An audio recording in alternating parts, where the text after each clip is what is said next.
জাহান্নামের সবচেয়ে হালকা আযাব কি হবে শুনুন।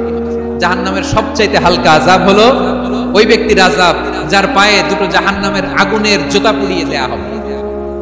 ওই আগুনের উত্তাপে তার মাথার মগজগুলো ভাতের মারের মতো টপ টপ টপ টপ করে বেয়ে বেয়ে পড়বে।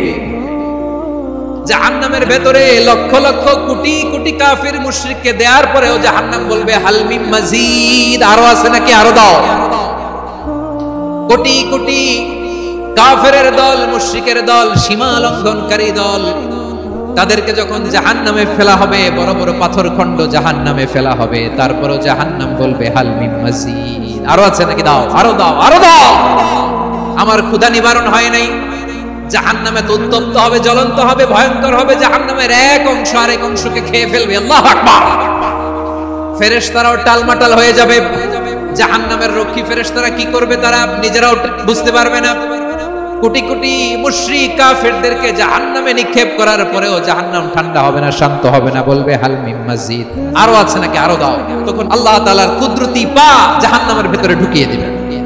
কোনো কিছুতেই যখন জাহান্নামকে শান্ত করা যায় না, আল্লাহ তাআলা তার কুদরতি পা জাহান্নামে ঢুকিয়ে দিবেন। দেওয়ার সাথে সাথে জাহান্নাম থেকে আওয়াজ আসবে, হত হত বিইজ্জাতিকা ওয়া বিকারামিকা, আল্লাহ আপনার ইজ্জতের কসম, যথেষ্ট হয়েছে, এনাফ এনাফ, আর লাগবে না। সুবহানাল্লাহ বলেন। ওই ভয়ঙ্কর জাহান্নামে আমরা যেতে চাই কেউ? আমরা সব সময় ওই জাহান্নাম থেকে আল্লাহর কাছে পানাহা চাই। আওয়াজ করে বলেন ঠিক কিনা?